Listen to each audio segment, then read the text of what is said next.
రంగారెడ్డి జిల్లా ఉనికిని తీసివేయాలనే ఉద్దేశంతో మున్సిపాలిటీలను జీహెచ్ఎంసీలో విలీనం చేస్తారని బీఆర్ఎస్ మాజీ ఎమ్మెల్యే మంచిరెడ్డి కిషన్ రెడ్డి ఆరోపించారు.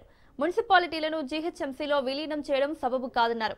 ఫ్యూచర్ సిటీ పేరుతో 56 గ్రామాలను నాశనం చేశారన్నారు. తెలంగాణ రాష్ట్రంలోనే అధిక ఆదాయం ఉన్న రంగారెడ్డి జిల్లా ఇప్పుడు ఉనికి కోల్పోయే ప్రమాదం ఏర్పడిందన్నారు. కమిషన్ కబ్జాల పేర్లతో పరిపాలన చేస్తున్న కాంగ్రెస్ ప్రభుత్వం ఇప్పటికైనా పద్ధతి మార్చుకొని ప్రజలకు మంచి పాలనను అందించాలన్నారు.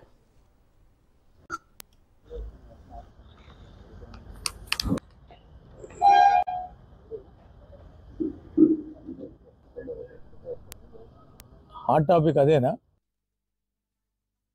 కాంగ్రెస్ ప్రభుత్వం ఏం చేసింది అంటే ఒక హెచ్ఎండిఏని తీసుకురావడం జరిగింది. హెచ్ఎండిఏలో కూడా వాస్తవానికి వచ్చిన నిధులు ఏవైతే పరిధి ఏది అంటే హైదరాబాద్ లేదు. హెచ్ఎండిఏ అంటే హైదరాబాద్ చుట్టుపక్కల ఉన్నటువంటి ప్రాంతంలో మేడ్చల్ గానీ రంగారెడ్డి గానీ మరి part of the Vikarabad HMDA ఏర్పాటు చేసి అక్కడ నిధులన్నీ కూడా హైదరాబాద్ కి తీసుకుపోవడం జరుగుతూ ఉంది. రంగారెడ్డి జిల్లాకు అమౌంట్ ఎక్కడ కూడా నోచుకున్నటువంటి పరిస్థితి. 15% ఇస్తే మా ఎక్కువ, 85% హెచ్ఎండిఏ నిధులు హైదరాబాద్ కే పోవడం జరుగుతూ ఉంది. ఇచ్చినవే నీకు ఇవాళ హైదరాబాద్ మొత్తం కూడా హెచ్ఎండిఏ పరిధిలో డెవలప్మెంట్ అవుతున్నటువంటి సందర్భం.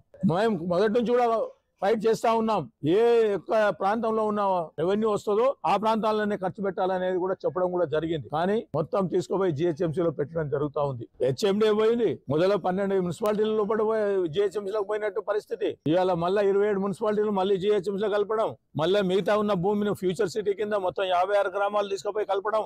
మిగిలింది ఏందా రంగారెడ్డి జిల్లా కంటే ఇబ్రాహీంపట్నంలో 15 గ్రామాలు,